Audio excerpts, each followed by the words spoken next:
So good morning. Today we conclude our exploration of the QCD phase diagram, and before we start I wanted to give you some references that some people asked me for about what I taught yesterday. So the two papers were basically the universality class of the chiral phase transition with different number of quark flavors in the chiral limit was discussed. There are two such references. The first one by Pisarsky and Wilczek.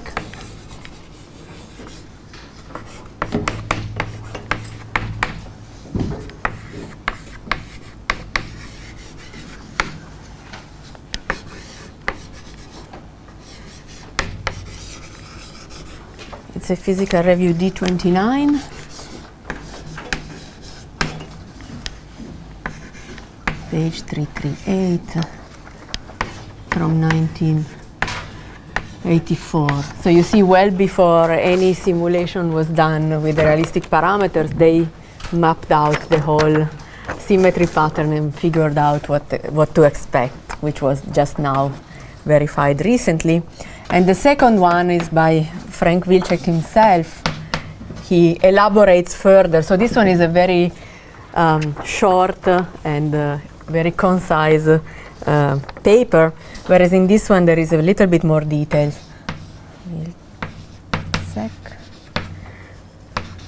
International Journal of Modern Physics, A7 3911 from 1992. And then somebody asked me what was the paper where they actually did the simulations to prove the ON scaling of the order parameters for two flavors, and that's more recent. It's by Egiri et al. Physical Review D80 from 2009, and the page is 094505. So there basically you can find a lot of the information that we talked about yesterday. So I want to start by summarizing what we learned so far. So we have started our classes on Monday by talking about the Polyakov loop, and we have seen that in the infinitely heavy mass limit, the Polyakov loop is the order parameter for the QCD phase transition. We have learned that there is this Z3 symmetry, which is realized at low temperature and broken at high temperature. And we have seen that it's a discrete symmetry, so there are three equivalent ground states for the theory at high temperature. And then we have seen that when quarks are there in the system, then the symmetry gets explicitly broken by quarks. And then the one ground state which becomes favorable is the trivial one with the real Polyakov loop expectation value at high temperature. In that case, when there are physical quarks in the system, the dynamical quarks, then we cannot use the Polyakov loop as an order parameter anymore, because the Z3 symmetry is already broken by the quark, so it's not a symmetry anymore. But we have seen that in the opposite limit, where we have basically zero quark masses, then we can define another order parameter which is related to the chiral phase transition. And we have seen that this order parameter is the chiral condensate, and we have learned that at low temperature chiral symmetry is spontaneously broken, but in this case it is a continuous symmetry, so we have Goldstone bosons in the theory, and we have a continuous set of ground states which are all equivalent, and they can be rotated into one another by means of these SU2 transformations.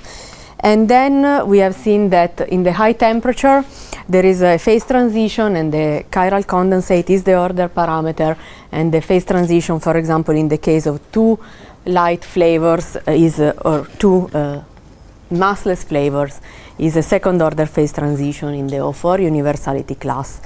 So we learned all of that. Then we have seen that the Columbia plot, where we basically can explore, so the two corners of the Columbia plots that I was talking about just now are the upper right corner where we have infinitely heavy masses, and lower left corner when we have zero masses. And in that case, we kind of know the symmetries and we have a real phase transition.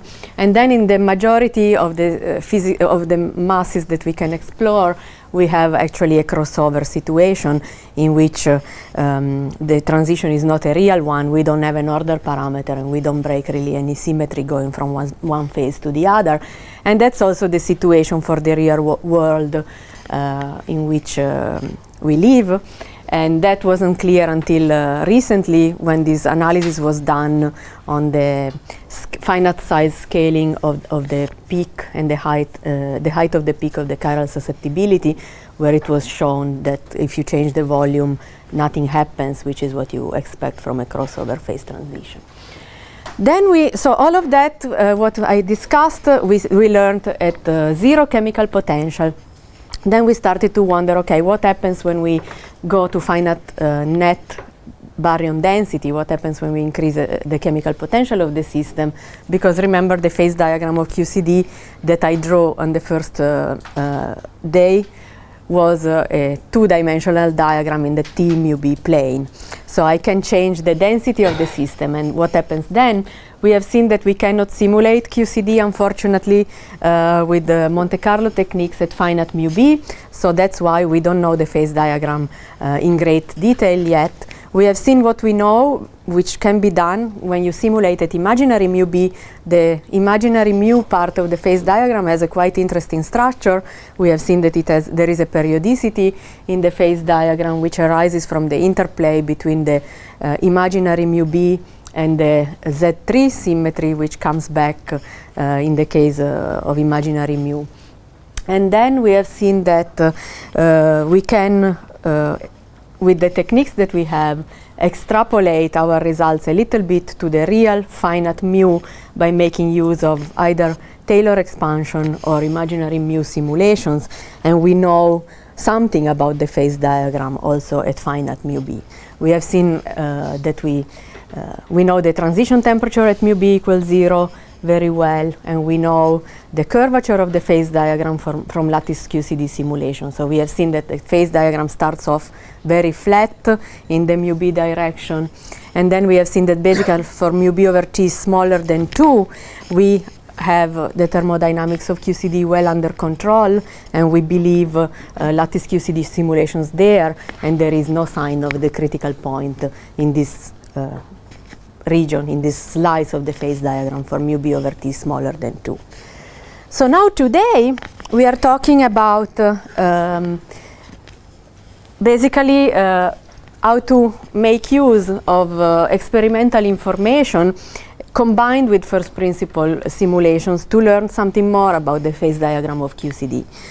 So basically, remember, if I draw the phase diagram,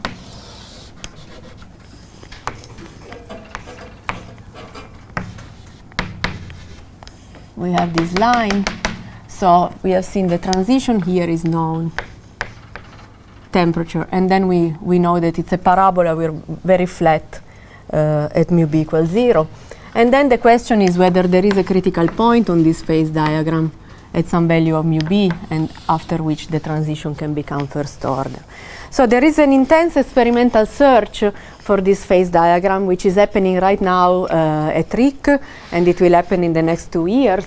And if they don't find anything, but in any case, a new experiment is already being built here in Germany, the FAIR experiment, which will have a component which will also look at high density baryonic matter, basically compressed baryonic matter.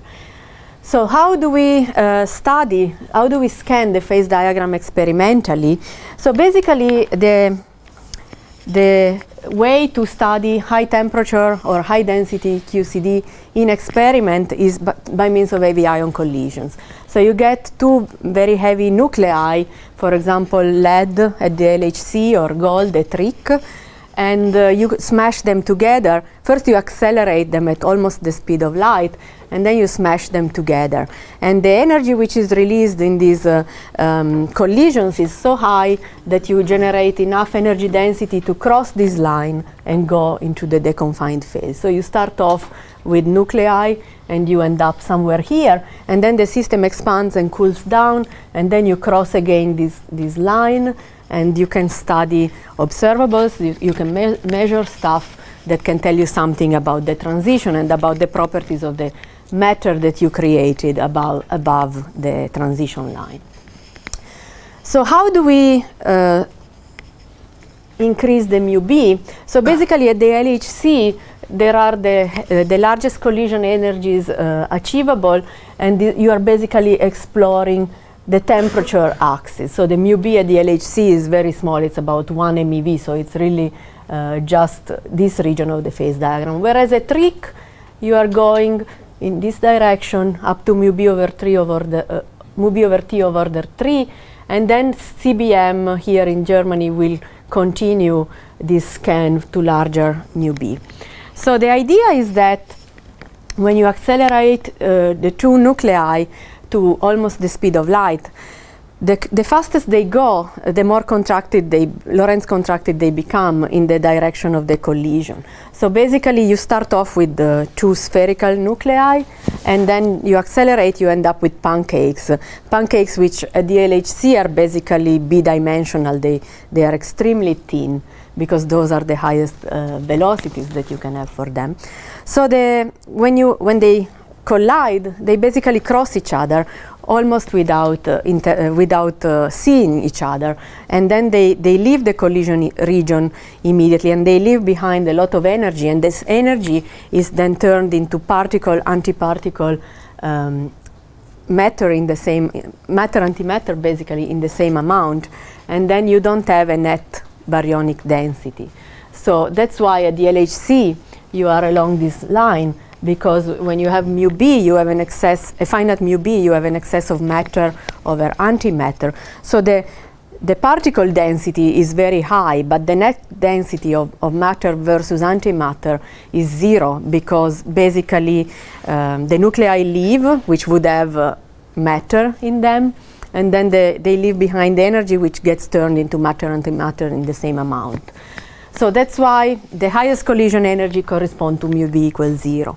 Then you can imagine that if you can decrease this collision energy, for example, RIC can systematically decrease it, so then you can have the situation in which your pancakes become a little fatter, and the more you decrease the collision energy, the fatter they become.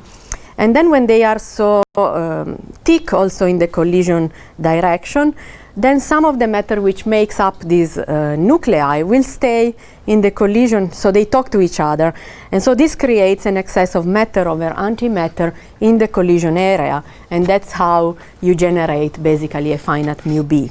So that's why by decreasing the collision energy, you systematically increase your mu b, and you can scan the phase diagram.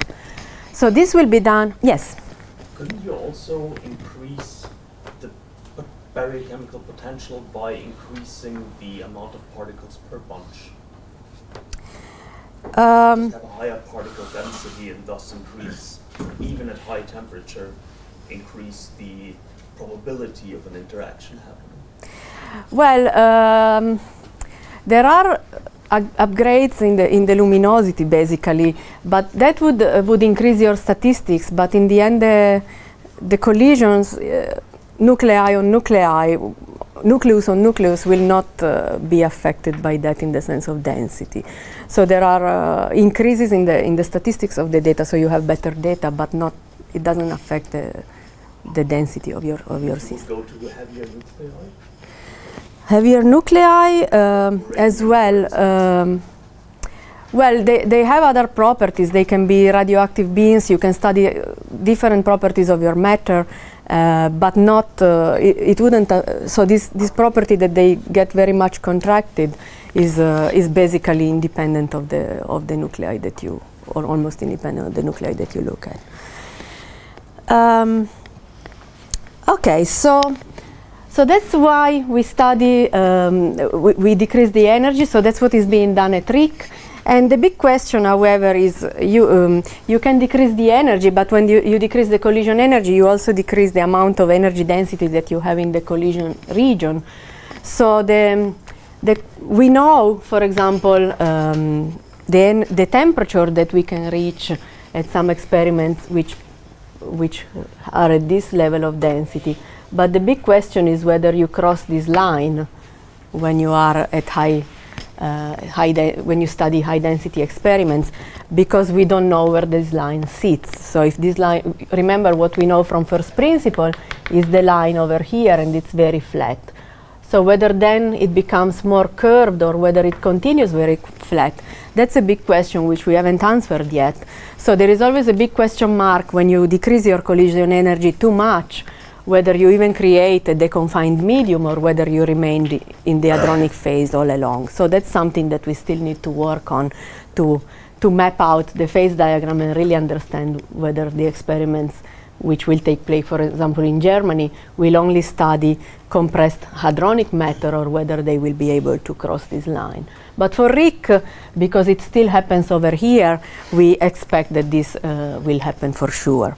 So at RIC we will create a QGP. Yeah. Will there be other phases? Other phases? You mean over here, for example? Yeah. Yes, so there are a lot of speculations of what the phases over here could be. So there could be color superconducting phases, there could be a gap, there could be color flavor locking. There are different hypotheses, and the idea is that you can try models which retain some of the symmetries of QCD, and you can hope to explore the high density region with these models, and there are different predictions coming depending on the model on what you can expect over here.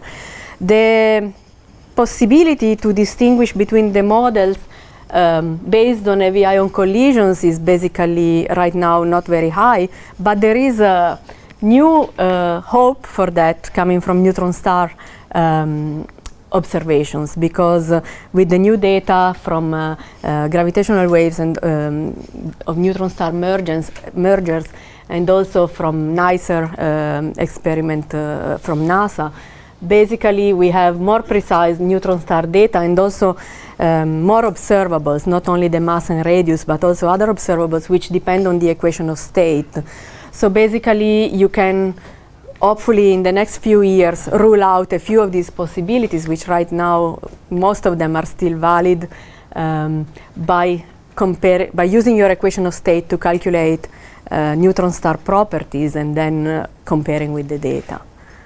Yes, so but over here there is a plethora of possibilities. There could be kaon condensation, because if you have, because here I'm drawing the phase diagram bidimensional, but you have also to remember that you have a strange chemical potential and the electric charge. So you have effectively a 4D plot would be the QCD phase diagram.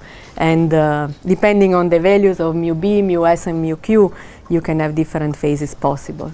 Yes? In a given experiment, how do you know which mu B you probe? Yes, so that's a part of what we will look at today. So basically, based on some observables that I will introduce, these observables depend on T and mu B, and then you calculate them from theory and you compare to the experimental point, and you do a fit and you extract the mu B and the T. So you know the mu B versus root S collision energy is a known plot, is something that we know because we have done these fits in the past, and I will talk about it later. So one thing I need to discuss before I introduce the observables that we will talk about later is one detail about the experimental situation. So like I mentioned, you have three conserved charges in experiment. You have electric charge, baryon number, and strangeness. So basically, these are conserved charges. It means that whatever you get into the system, you get out of the system in the final state. So in the initial state, we have these two nuclei that collide, so we know how many baryons we have, net baryons. We know how much electric charge we have, and we know how much strangeness we have in the system. In particular, strangeness is 0 because the nuclei don't contain only protons and neutrons, which are made out of up and down quarks. So the net strangeness initially in your system is 0. So you only create strangeness in strange anti-strange pairs. So you cannot create a net amount of strangeness in the system. So one of the conditions which we have in heavy ion collisions is that the strangeness density in your system is 0 on average. So this means that so this strangeness density will depend on T, mu B, mu S, and mu Q. So if you impose this condition, you solve this equation and you get a relationship between these quantities. And the second condition that we know is how much charge we have with respect to baryon number, because we know which nuclei we collide. Normally in nuclei there are a little bit less protons than neutrons, so we know that the net charge density is more or less 0.4 times the net baryon density. It would be 0.5 if we had the same amount of protons and neutrons, but that's not the case, and this is more or less the ratio.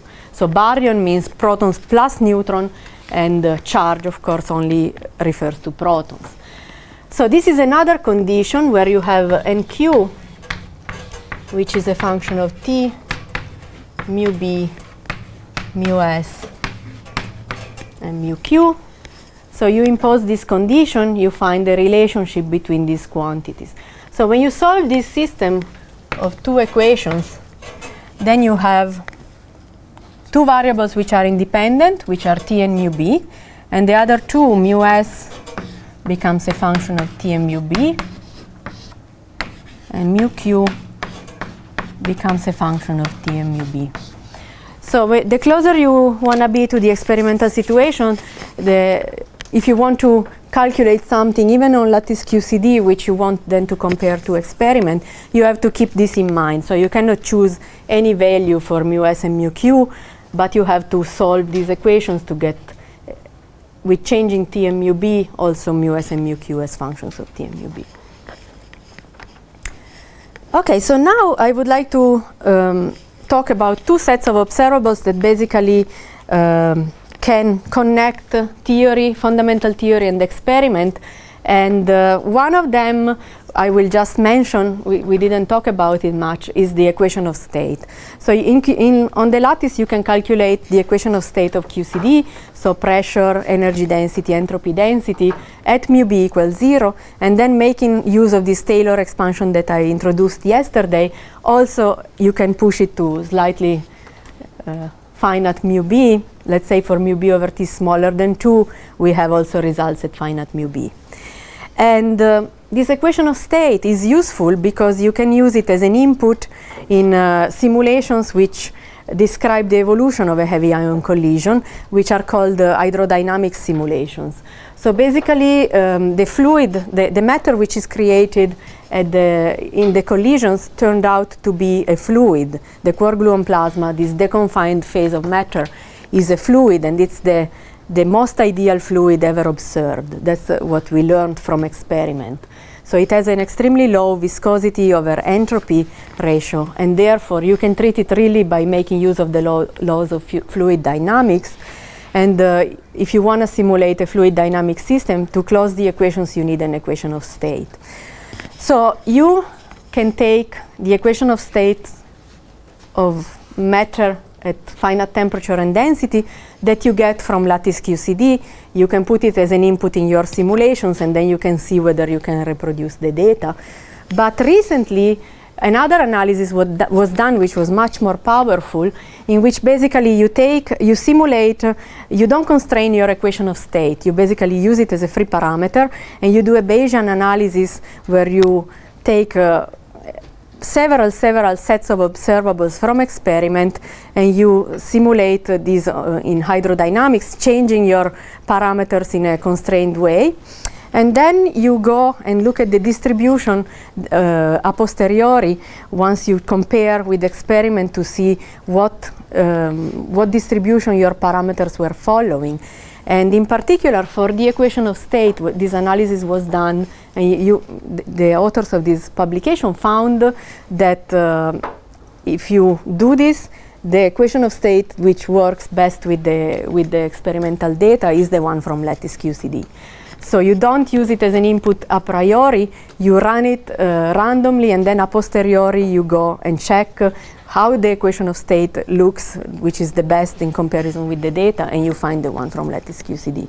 So we were very happy, of course, about that, because it means that even if you create a system in a heavy ion collision which looks extremely dynamical in the sense that it's the collision happens very fast, and then the system expands and cools down, it seems to follow the laws of thermodynamics which you extract from the lattice, which is a system in equilibrium. So that's a very powerful confirmation that we can use lattice QCD to describe the matter created in the collisions. And the next set of observables that I would like to talk about, which is the other situation in which we can make a connection between theory and experiment, is fluctuations of conserved charges.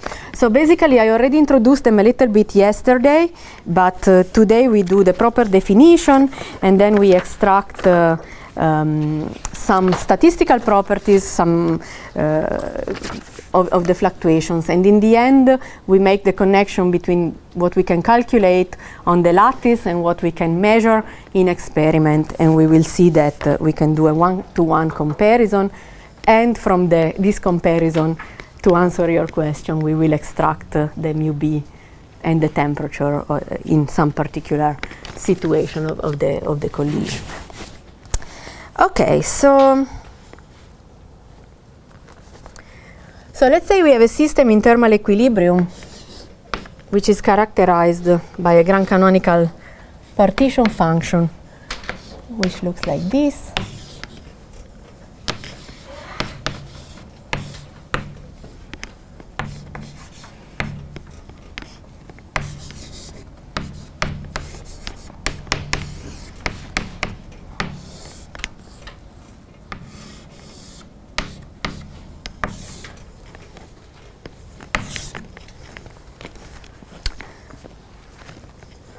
So H is the Hamiltonian.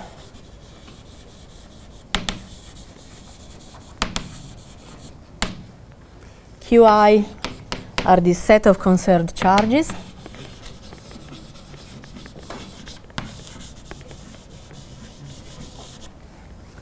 And mu I are the chemical potential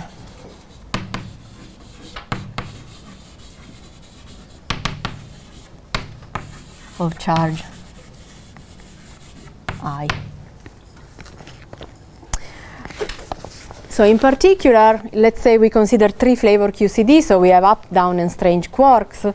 These conserved charges could be the flavor, so up, down, and strange, or equivalently they can be baryon number, electric charge, and strangeness. So there is a set of chemical potential which you use on the lattice, which are quark chemical potential, because on the lattice you have quark degrees of freedom, but you can transform it into a set of chemical potential for the conserved charges that I introduced there, and the transformation rules are the following. So you have mu I carries baryon number 1/3, so you have the up quark, so you have 1/3 mu b, and charge 2/3, so you have plus 2/3 mu q. And then the down chemical potential, again 1/3 mu b minus 1/3 mu q. And the strange chemical potential carries baryon number electric charge and strangeness. So that's the set of rules by which you can go from quark chemical potential to the chemical potential of conserved charges. It's a one-to-one relationship.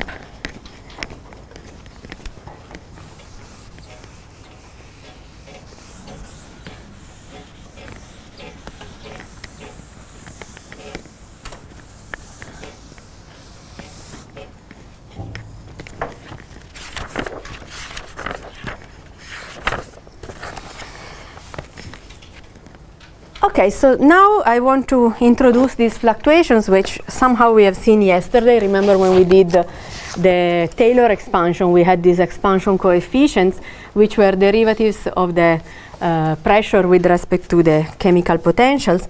So these fluctuations are basically the same thing. So the mean of the conserved charge is T d over the mu I of log Z. Yeah. In the last line, is that mu S? Yes. Yes. So basically, here it's this is little s and this one is capital S. So this is the strange quark and this is strangeness. The quantum number. So basically, the strange quark carries strangeness -1. That's why there is this switching sign. Really? Yeah. Why did you choose 0.5 or NQ over NB? Here, yes. So that reflects. So you have to think that these charges are conserved in QCD. So that's throughout the evolution of the collision, you get the same that you had at the beginning. So at the beginning, you know your system. You are colliding nuclei for which you know how many protons and neutrons you have. And in lead, for example, you have slightly more neutrons than protons. So the charge is initially the number of charge is carried by the number of is equal to the number of protons, and the number of baryons is protons plus neutrons. So this 0.4 is basically the ratio between number of proton over protons plus neutron But it's different on the nuclei. in your nuclear. It is different, but it's both. So for the heavy nuclei that we are looking at, both a trick, which is gold, and the LHC, which is lead, it's a good number. It doesn't make a big difference if you put here 0.5, which is the easy choice, where you have up and down quarks being the same. It's a very small effect, this correction. But to be precise, that's the number that we are looking at.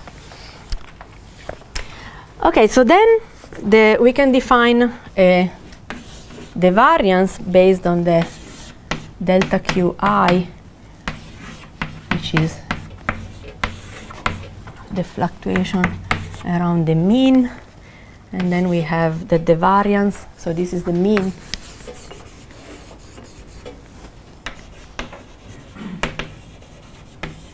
The variance is delta Qi squared equals T squared d2 log Z over d mu I squared, and that's proportional. So this one is proportional to the chi1 that we saw yesterday, and this one to the chi2 that we saw yesterday.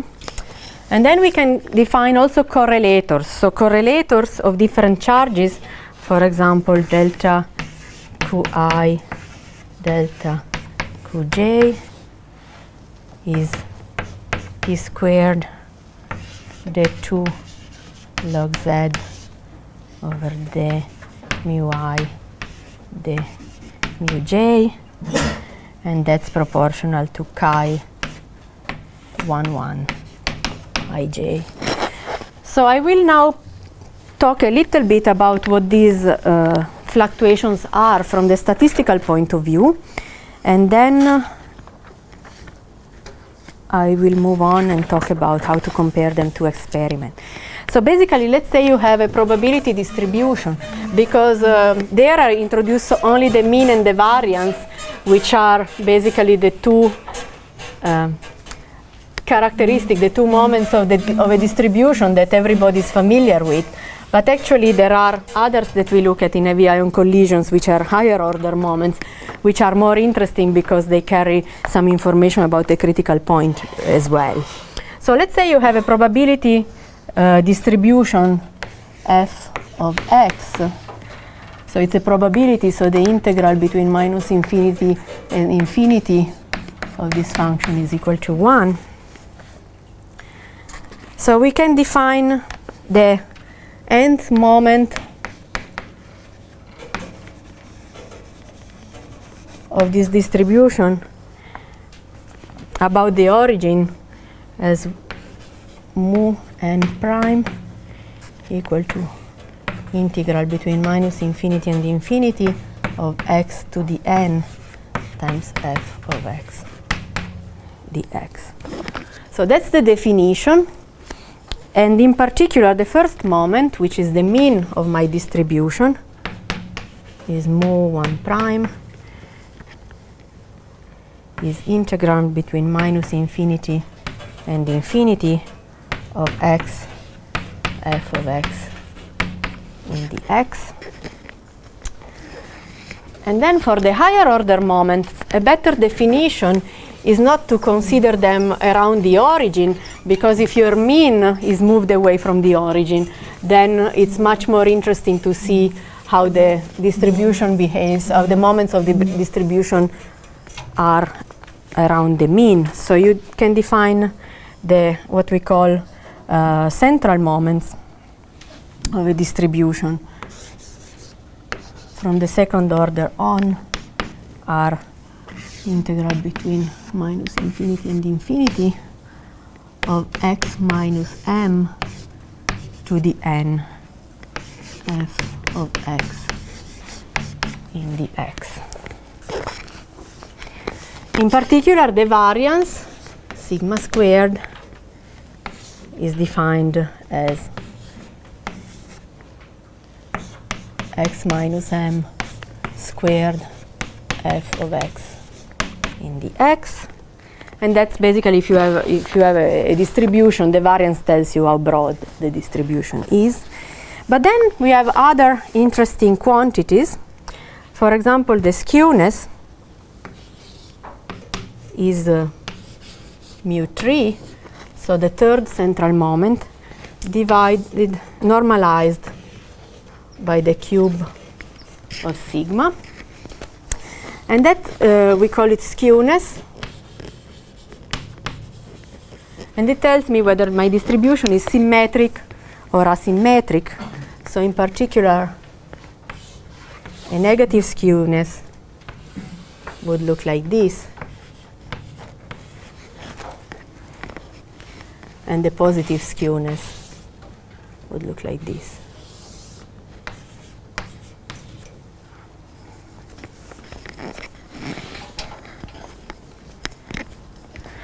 So, for example, for a Gaussian distribution, the skewness is 0 because the Gaussian distribution is symmetric. And then we want to define a fourth moment, which also tells me how my distribution deviates from a Gaussian. And this is all interesting because you can measure some distribution of these charges in experiment, and you can go and measure these moments. And the point is that you can also calculate it in theory and then compare theory and experiment. So that's the plan that we have. To get there, we need to define one more, which is the kurtosis. So basically, the fourth central moment, mu4, is equal to 3 sigma to the fourth for a Gaussian distribution.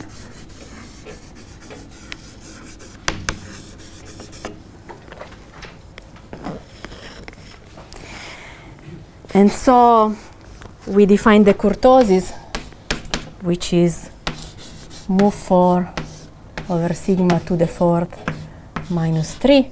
The kurtosis tell me how big the tail of my distribution is. So if I have a large kurtosis, I have a large tail. Small kurtosis, I have a small tail. And you see that this definition is such that for a Gaussian kappa is 0. And then if you have something different from 0 in experiment, this tells me how different my distribution is from a Gaussian. And this difference is very important because it can tell me something about what's going on in the collision, because normally the Gaussian is the boring case that you expect. But if there is something else there, then it's interesting to look at. So this defines my 4 moments that I'm interested in.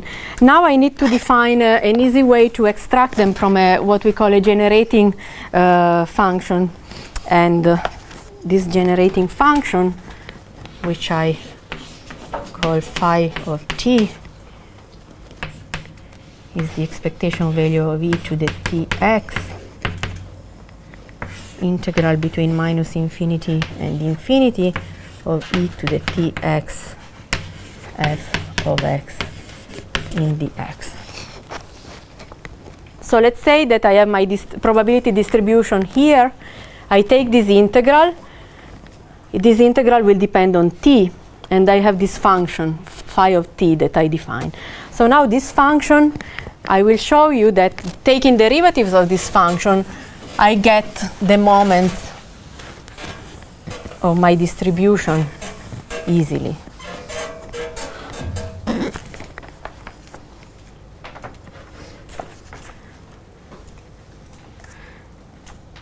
So let's say I take the log of this function and I expand it as a power series in t, kn t to the n over n factorial.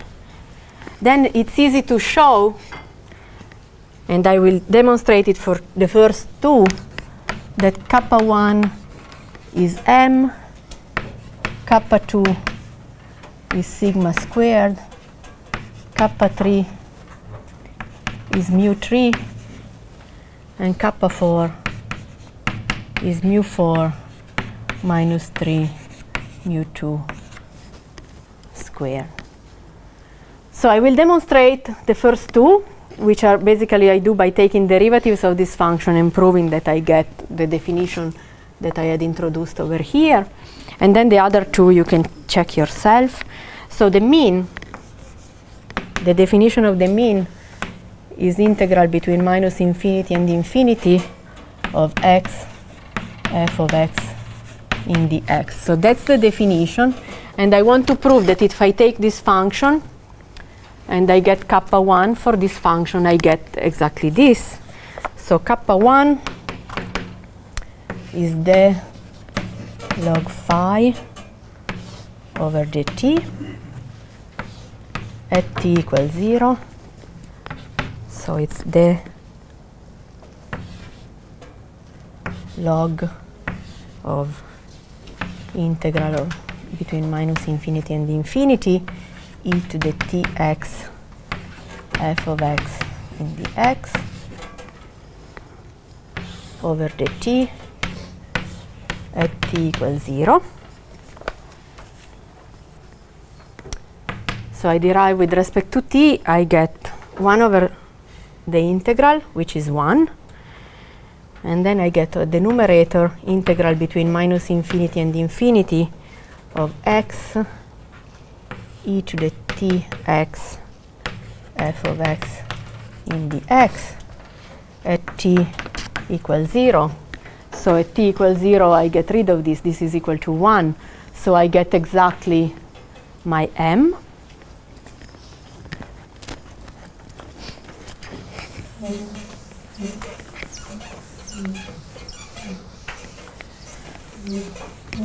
And for the variance, kappa 2, I get d2 log phi over the t squared at t equals 0. So I get d over dt of integral of x e to the tx f of x in the x divided by e to the tx f of x in the x. So when I derive this one more time, I get integral of x squared e to the tx f of x in the x minus integral between minus infinity and infinity of x e to the tx f of x in the x squared divided by the denominator squared, which is equal to 1 at t equals 0. So when I set this at t equals 0, I get integral between minus infinity and infinity of x squared f of x in the x minus m squared. So that's what I get by deriving 2 times my generating function with respect to t, the parameter that it depends on, and calculating it at t equals 0. And now I want to prove that that's equal to the variance. So the variance definition was integral of x minus m squared f of x in the x. So I get integral between minus infinity and infinity of x squared f of x in the x. So I expand my squared, the double product with the minus sign, minus 2m integral of x f of x in the x, and then the squared of m squared of m. So this is m also. So I get exactly integral between minus infinity and infinity x squared f of x in the x minus m squared. So indeed I found the generating functional, which is defined like this. If I take derivatives of it and I take the parameter with t equals 0, then I get my moments of the distribution like I wanted. So the gap that now I want to, the jump that I want to make is that in the case of my conserved charges, I can take my partition function or the pressure that I introduced before. So I have minus t log of e to the minus beta e minus beta sum over I of mu I qi.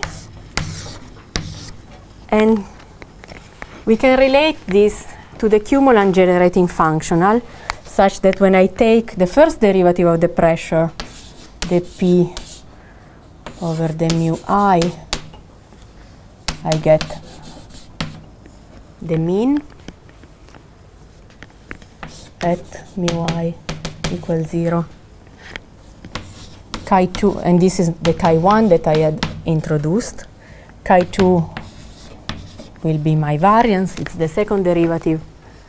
And then the skewness, remember that it was defined as mu3 over sigma cubed, so it's chi3 over chi2 to the 3 halves.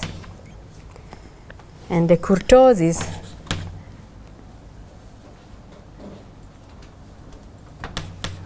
is chi4 over chi2 squared. So starting from the partition function, I take the log and I use it as a generator of moments of my distribution, and basically these derivatives that I can calculate on the lattice, which we spent yesterday afternoon trying to understand how to calculate them, those are the mean, variance, skewness, and kurtosis of my probability distribution of charges. So I can calculate them on the lattice from first principle.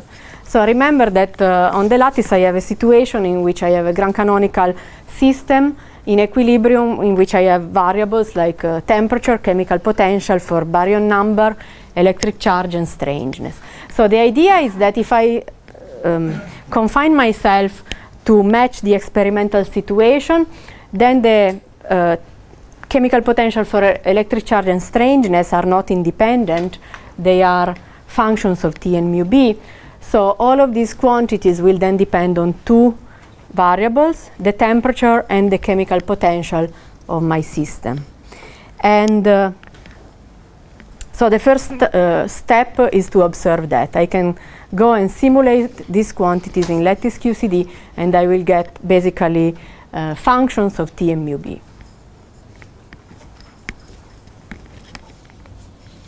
Of course, I cannot simulate them at finite mu B, but we have seen that they share the same expansion coefficients in the Taylor series as the pressure. So if I get the higher order coefficients for the pressure, I can extrapolate my pressure to finite mu B, but I can also extrapolate my chi's to finite mu B because they have the same Taylor series coefficients.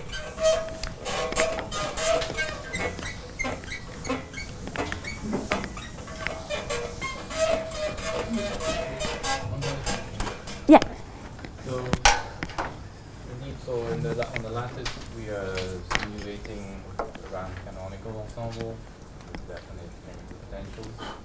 Now, in experiment, well, if you consider the whole system, it's isolated, right? So that's fixed charges. It's more like a canonical. Yes, yes. But then I think there is an argument that if you consider only central rapidity particles, so then you can, in some sense, consider them in equilibrium maybe with the other particles. Yes. So that's the argument I'm about to make. Okay. So that's the next part is how to connect to the experiment, and that's exactly a very good point that you are making. That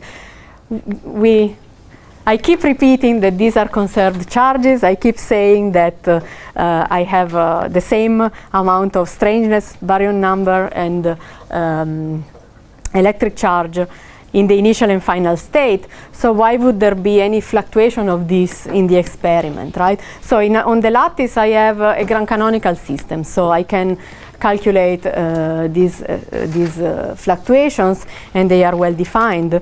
But in the experiment, I have an isolated system, like you say, in which I put in a certain number of protons, so I expect to get the same amount of net charges at the end when I measure them. So the idea, which plays to our advantage, is that the detector coverage in experiment is limited. So I don't know if you are familiar with the idea of rapidity. Have you heard this concept before? You know what it is? I see everybody saying yes. I don't know if I should introduce it or not. Maybe I'll still define it. So let's say you have a beam, two beams colliding, and then you create particles, and these particles have a momentum p. They form an angle. This momentum forms an angle theta with your with the direction of the beams. So eta is what we call pseudo rapidity, and it is minus log of tangent of theta half. That's the definition. So basically, it's another way to define to talk about this angle. It's a tangent of this angle half, and then you take the log. So now you can look at your momentum, and you have the longitudinal part, which is along the beam. So this is PL, and then you have the modulus of the momentum is the length of this vector.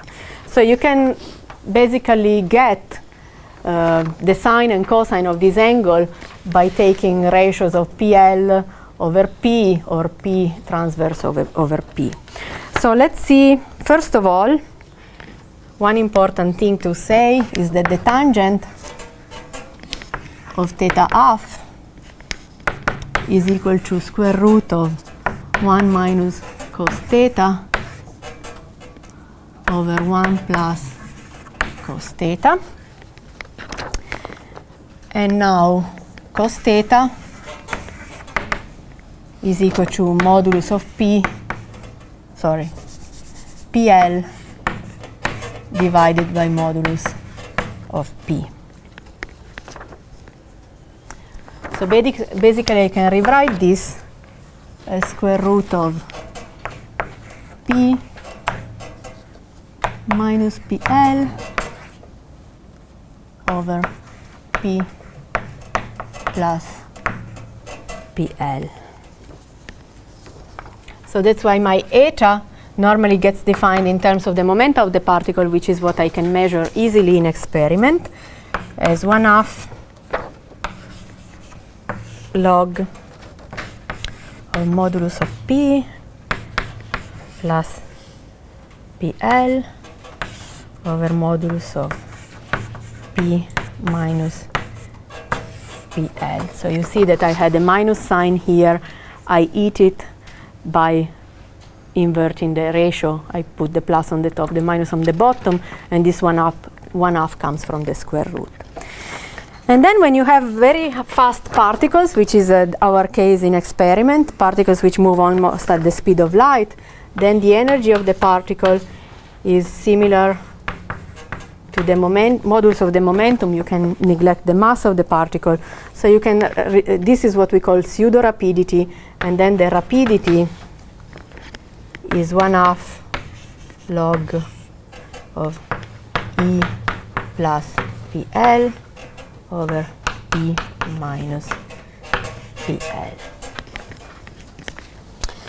Okay, so this is to say that your experiment has a limited rapidity coverage, the detector. So you have a situation in which you have two colliding beams, and then you produce a bunch of particles, and then your detector cannot capture all of them. It doesn't have a 4π coverage, but it only captures a subset of these particles. So it means that the system that you are looking at in the end is a system which is not the full system isolated that you put in at the beginning, in which you know exactly how many charges you have. But your charges can fluctuate in and out of this rapidity window, which is covered by your detector. And under certain conditions that we hope are realized in experiment, which is that the rapidity window has to be small enough to still have fluctuations, because if it is too large, then it covers the whole thing, then you have very small fluctuations. But it has to be also large enough that you can still treat the system as a thermodynamic system. So if you have the right condition on the rapidity, then you can treat this subsystem that you are looking at in experiment as a system, as a grand canonical system which exchanges charges with the surrounding system that you cannot measure. So that's how you get experimentally a distribution of what we call conserved charges, because they are conserved if you looked at the 4π, but since you cannot look at the 4π, you look at the subset, and then these charges can fluctuate. So the idea in experiment is you, for example, let's say you count the net number of charges. So here you have delta n charge. Let's say how many positive minus negative particles you get in your collision. So let's say this is 0. So you go and measure, you have one event, you measure a number, let's say it's somewhere here, then you get another event, you measure a number here, and then another here, and then you repeat millions of times until you get a distribution of your net charge in this case, but you can do it for baryon number as well, and strangeness in principle. And then you get a distribution for each one of these conserved charges by repeating this measurement, counting how many baryons you get and how many net charges you get in your system, event by event. So in each event, this number will slightly change because of this limited coverage of your detector, and in the end you get a distribution which is what we can then use to calculate moments and relate to our lattice calculations. Yes? So I didn't understand, what happens to the hardest scatterings? Like, if these two protons or whatever collide and they actually produce particles, in this case you're definitely going to get some, because there are two protons, that maybe there's a chance that there's going to be like more asymmetry in the matter and antimatter, or actually maybe not. I don't know. So is hard scattering important for this process at all? Hard scattering. Well, we are looking at scattering of nuclei on nuclei. So the system is not proton-proton. So we have a huge amount of nucleons colliding with other nucleons, and then in the end you get enough energy to cross this line and go into the deconfined phase, and then the system expands and cools down. The idea is that when you measure, maybe I didn't say that, so it expands and cools down, and this happens very fast. So what you get in the end in your detector is not quarks and gluons, of course, but it's again a bunch of hadrons. But it's hadrons which were created in this confinement, in this hadronization process, which happened after the quark gluon plasma was created. So in a sense they are special hadrons which come from a system which was deconfined before. So you hope that the behavior of these hadrons will be some observables that you can measure will have a remnant information that the system was deconfined before, and then it cooled down and create hadron again. And there are observables that you can construct for that. And actually this brings me to my next topic, which is how to relate, why would I, so right now I go at the very end of my evolution in my detector and I count particles which come after all these evolutions. So let's say you, in your phase diagram again, you start up somewhere here, and then your system, you create the quark gluon plasma, which let's say has an initial temperature and density. And then the system expands and cools down, so it will follow some trajectory, and then it goes back, it crosses this line, and then you get, when you cross the line, your quarks and gluons get confined into hadrons again, and then these hadrons can still interact, and in the end they go and expand and they reach the detector. So there is a plot that normally I show where you have a cartoon of the time evolution of a heavy ion collision. So here you have time, and here you have the collision axis. So these are the two nuclei. So here you have nuclei which come in, that they collide at the time t equals 0. So then you have basically a pre-equilibration time, and then you have a certain time in which you are up here in the deconfined phase. So here you have quarks and gluons, and then you have this line which represents basically hadronization, where you, from here on, you don't have a deconfined medium anymore, you have quarks and you have hadrons. So these hadrons then can still interact in a way that, for example, you have inelastic processes where you have a proton and an antiproton, for example, annihilating and then creating other particles. So you can have lots of stuff going on in the sense of certain species of hadrons going into other species. In the end, we can define two further moments in this evolution. The one is what we call chemical freeze-out.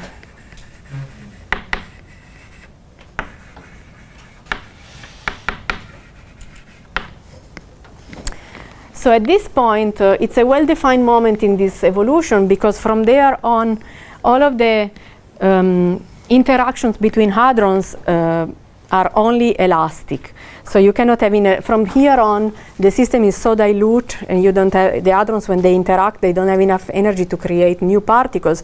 They just exchange energy and momenta, but they maintain their nature, basically. So if you have, at this point, 50 protons, these 50 protons you will find in your detector.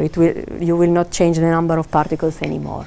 So this means that at this point, everything is frozen. The chemistry of your system is frozen. And this is what reaches the detector in the end. So if I count a certain number of excess of particles in my detector at the end of the process, this was frozen here. So from here on, that cannot change anymore. And this is interesting, because I get numbers from this distribution, my mean, variance, and so on, which basically are frozen at this point. So I can learn something by looking at these distributions of conserved charges about when this line in the evolution of my collision happened with respect, for example, to hadronization, or with respect to the measurement. The second line, which we also look at, is called the kinetic freeze-out.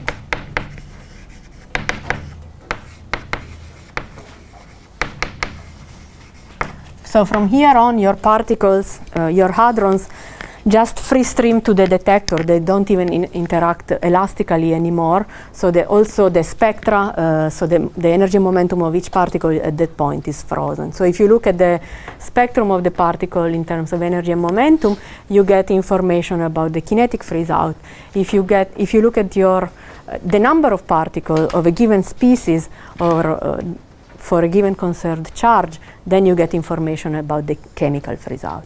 So the idea that I want to push in the next few minutes is the idea that now I have, on the theoretical side, something that I can calculate, where I have these moments of conserved charges, baryon number, electric charge, for example, which depend on T and mu b, for the reasons that we have seen before.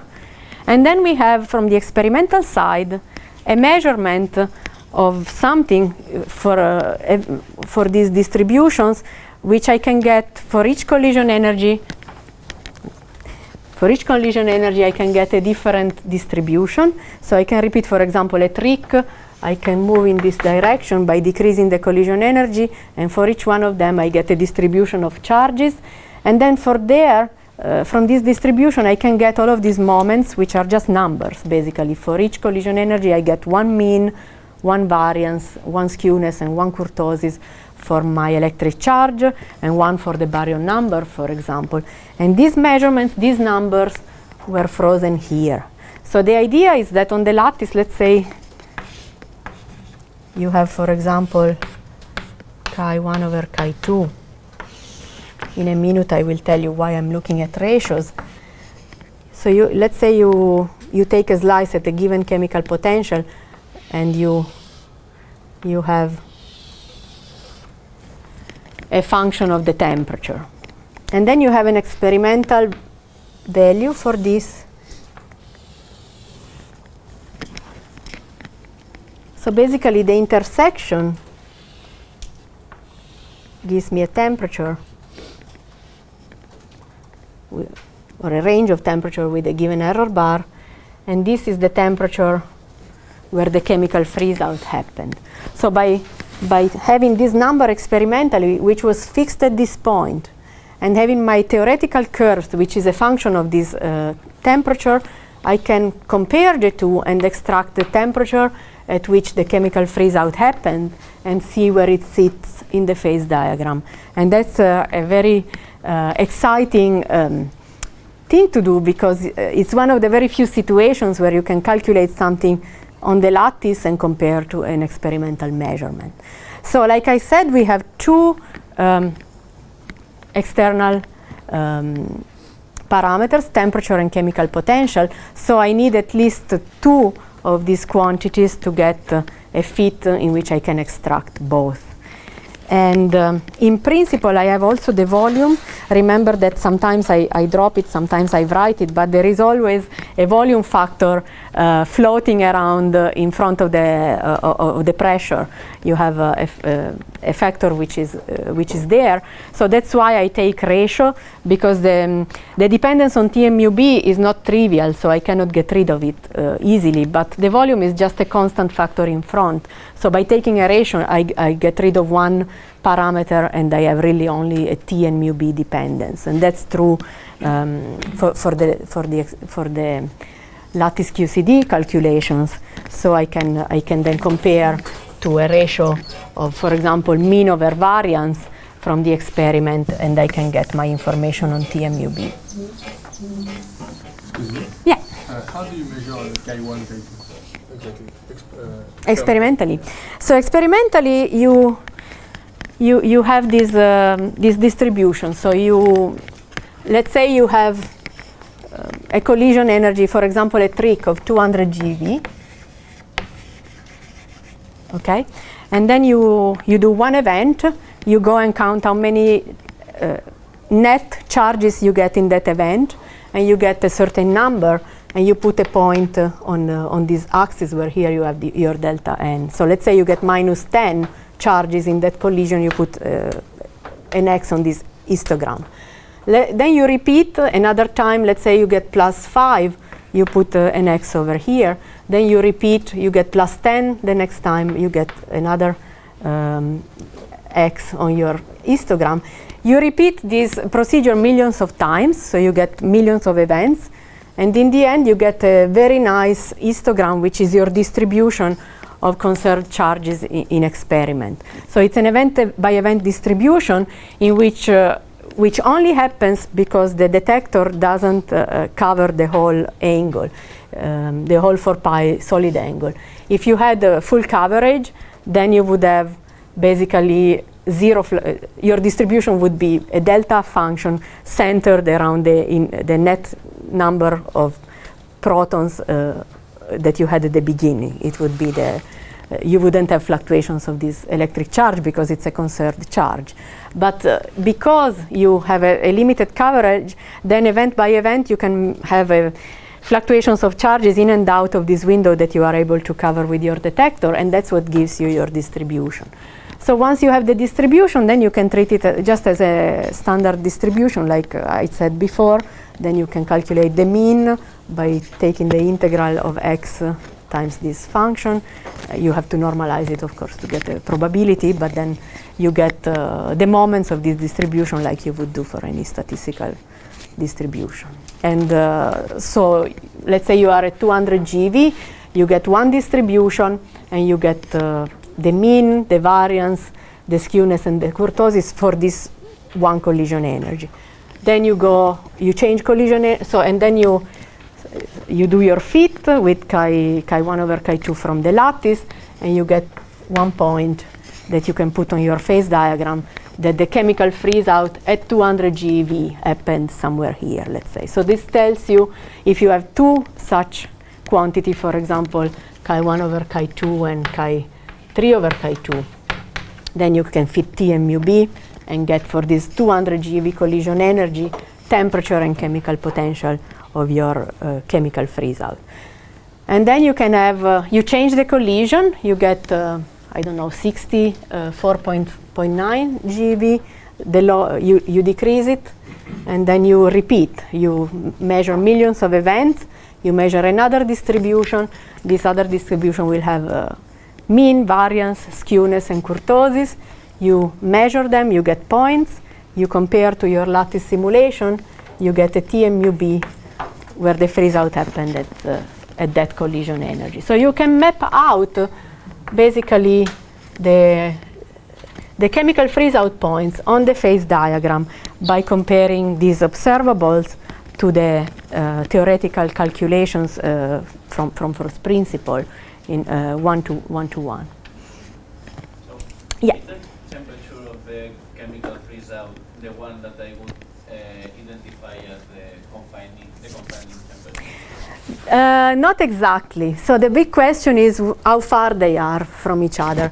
So basically this temperature, which is the hadronization temperature, we have information from lattice. So we have, that's what we were talking about until today. That's basically the phase diagram that you can extract from lattice simulations only, basically. And then, let's say it happens over here. From here on, you have hadrons, but then these hadrons can still interact. So how strong is the interaction between hadrons, and how far you can go in temperature before they stop interacting inelastically? That this gap between the transition temperature and the chemical freeze-out temperature. And that's a question that you can ask yourself, how far are the two? So how far sits the chemical freeze-out from the confinement phase transition? And it turns out they are very close. So if this is 156 MeV, this is around 150. So they are very close together. The time that the system spends with hadrons changing their nature by means of inelastic collision is very, very short. And then it expands so fast that they immediately interact only elastically, and then they stream to the detector. But then, if there's a critical point, should I expect these two lines to merge in the critical point? In fact, I think we don't know in the sense that we don't know where this line sits, and also the collision energies are limited such that we have from first principle chemical freeze-out point only up to a certain value. However, there are other methods that are not based on first principle but just on models by which you can invent other observables through which you can extract the chemical freeze-out points. And what you observe is that the chemical freeze-out points, the higher you increase mu b, the more they split from what you expect, at least from the lattice where the transition line would continue. So the curvature becomes steeper for the chemical freeze-out points. And the big question is actually, I think Misha will talk about it in his classes a little bit.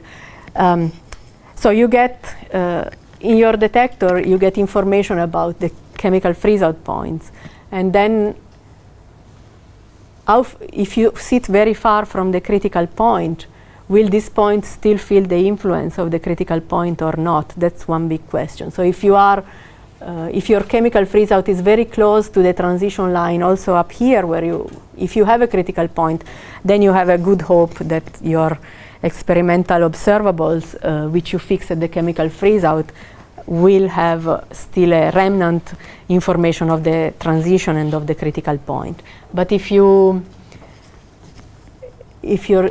two lines are separated, how fast or how quickly with decreasing t, the effect of your critical point gets washed out and you don't feel it anymore, it's a question that we are trying also to address, whether we have a hope to find it experimentally. Is also, it has to do with how far these two lines are from each other. Okay, let me see. Yes? Can we consider that the hadronization occur at thermal equilibrium? Yes, so that's one big question as well. So hadronization, basically it's a transition. What seems to be the case is that chemical freeze-out is in chemical equilibrium. So basically you can describe it by means of lattice QCD simulations, which are in thermal equilibrium, and you get a pretty decent result comparing with the data. So basically it was not guaranteed a priori that when you do this kind of comparison you find something meaningful, because like you say, if I don't have equilibrium, then I could get, for example, if I look at different charges, let's say I look at electric charge and then I look at baryon number. I do two independent analyses when I do this kind of fits for the two different conserved charges. If there is no equilibrium, I could get values of T and mu b which are different for the two conserved charges, and then that would tell me that something is not right, that I cannot use this method. But that's not the case. So everything seems to be very consistent. And then there is another set of observables that I didn't talk about, because you cannot measure them, you cannot simulate them on the lattice, but they are the easiest thing to look at when you want to do chemical freeze-out, which is the number of particles. So basically what we did here was to look at fluctuations, so higher order moments of this distribution. But if you just count how many protons you have, if you can go into your detector and count the number of protons, the number of pions, the number of kaons, and so on. Then there is what we call thermal models, where you can calculate these quantities also as a function of TMUB. So you can do fits. That's a model. It's not a first principle because these are not conserved charges. So you cannot calculate on the lattice the number of protons or pions or kaons that you have in your system. You can only look at the conserved charges. But if you have this model where you can define what the number of protons is and how it depends on TMUB, then you can go and see if you can make a fit of just these, which are the most trivial thing to measure, and see whether that makes sense. So there are models where you basically assume that you have a gas of resonances from the hadronization point on, and then in this gas of resonances you can easily define what the number of protons, pions, kaons is, and they will all depend on TMUB, and you can do a global fit where you look at all of your particles together and see whether there is a common freeze-out surface where they all freeze out, and that seems to be the case. So it's you can calculate the TMUB of your chemical freeze-out by means of a model in this case, but by means of something which we can measure very well. And the chemical freeze-out that you obtain in this way is very close to the one that we obtain from the lattice. So everything seems to be consistent with each other, and everything seems to be pointing to a situation in which you can define really an equilibrium, thermal equilibrium system, surprisingly, if you want, where you can use these statistical models which are based on thermal equilibrium to get a good description of everything that's going on at the freezer. Does it follow a thermal distribution? Yes. Yes, exactly. So it's the most simple model that you can think of. So you have all of your resonances just as a free gas, in which basically you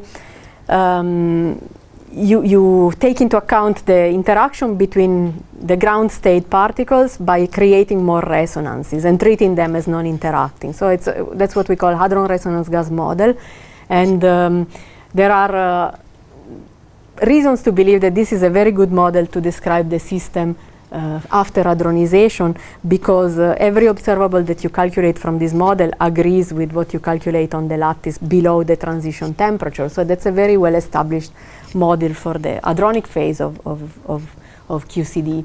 And in that model, you can then calculate all of these quantities very easily as functions of TMUB, and you find your thermal, you do thermal, what we call thermal fits, and you get chemical freeze-out points, which are basically also right there near the transition temperature.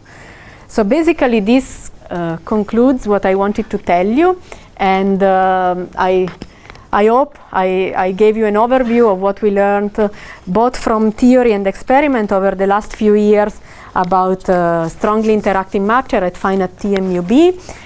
It's not covering the whole thing, in the sense that there are more things that one can learn from fluctuations which have to do with criticality, but I think you will learn about it in Misha Stefanov's lectures, where if you look at the higher order fluctuations, they diverge at the critical point. So that's a very important signature if you want to look for a critical point. If you measure something like the kurtosis, which at some point for some collision energy explodes, then you can say, okay, maybe I hit the critical point there. So those are very important observables, also at larger values of mu, where you want to study criticality. So these fluctuations are really very, very exciting measurements, because A, you can compare them to first principle, but also per se they are sensitive to the critical point.